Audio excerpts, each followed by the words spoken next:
July August গণঅভ্যুত্থানের সব খুনিদের বিচার, প্রয়োজনীয় সব সংস্কারের পর নির্বাচন সহ ৪ দফা দাবিতে আজ রংপুরে বিভাগীয় সমাবেশ করবে জামায়াতে ইসলামী।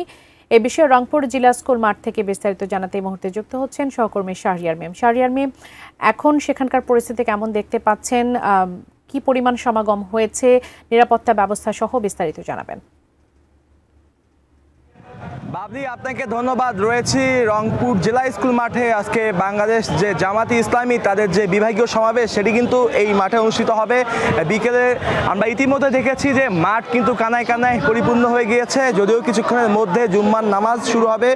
ইতিমধ্যেই কিন্তু আমরা দেখতে পাচ্ছি যে মাঠের মধ্যে যারা এখানে এসেছেন তারা কিন্তু প্রত্যেকেই জুম্মার নামাজ আদায়ের জন্য কিন্তু বসে পড়েছেন। খুনির বিচার, রাজনৈতিক সংস্কার, সুষ্ঠু নির্বাচনের লেভেল প্লেয়িং ফিল্ড গঠন, তিস্তা মহাপরিকল্পনা বাস্তবায়ন এবং জুলাই আগস্টে যারা নৃশংস হত্যাকাণ্ড চালিয়েছে তাদের বিচারের দাবিতে কিন্তু জামায়াতে ইসলামীর আজকের যে তাদের এই মহাসমাবেশে আজকে উপস্থিত থাকার কথা রয়েছে জামায়াতে ইসলামীর আমির ডাক্তার শফিকুর রহমান এবং প্রধান বক্তা থাকবেন সদ্য কারামুক্ত কেন্দ্রীয় নির্বাহী পরিষদের সদস্য এটিএম আজাহুল ইসলাম। কিছুক্ষণ আগে এটিএম আজাহুল ইসলাম রংপুরের যে পীরগঞ্জ রয়েছে, অর্থাৎ গণঅভ্যুত্থানের যে নায়ক শহীদ আবু সাঈদের পরিবারের সাথে দেখা করেছেন। তার যে সমাধিস্থল সেখানে কিন্তু তিনি গিয়েছেন এবং সেখানে তার পরিবারের সাথে কথা বলেছেন। সানবিট সব দিবে সামাল। সানবিট ম্যাজিক প্রেস ডিশওয়াশিং এর মাথা ঘোরানো সলিউশন।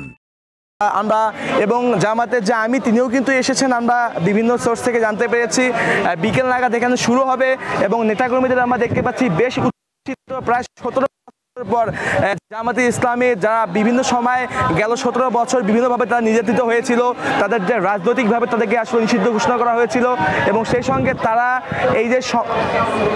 যে আসলে এই রংপুরে উন্মুক্ত পরিবেশে এত বড় একটি সমাবেশ করতে পারছে। এই সমাবেশে ইতিমধ্যেই কিন্তু অনেক হাজার হাজার লোক কিন্তু এখানে এসেছে এবং সময়ের আগে এখানে কিন্তু পুরো মাঠ কিন্তু ভর্তি হয়ে যাবে, এমনটাই কিন্তু এখানকার যারা স্থানীয় নেতৃবৃন্দ তারা কিন্তু বলছেন। সবকিছু মিলে এই সমাবেশটি উপভোগ করার জন্য কিন্তু এখানে 3টি LED মনিটর রাখা হয়েছে এবং এছাড়াও পুরো শহরে কিন্তু আমরা দেখতে পেয়েছি যে এখানে মাইক রাখা হয়েছে, বিভিন্ন নিরাপত্তা বলয় তৈরি করা হয়েছে, স্বেচ্ছাসেবী সংগঠন রয়েছে এখানকার। সবকিছু মিলে রংপুরে যে জামাতের যে বিভাগীয় সমাবেশ সেটি কিন্তু বিকেল নাগাদ শুরু হবে, তখন আমরা আরও আপনাদেরকে জানাবো। তো সবকিছু মিলে রংপুর জেলা স্কুল মাঠ থেকে এই ছিল জামাতে ইসলামীর বিভাগীয় সমাবেশের সর্বশেষ। বাবলি, আপনাকে ধন্যবাদ।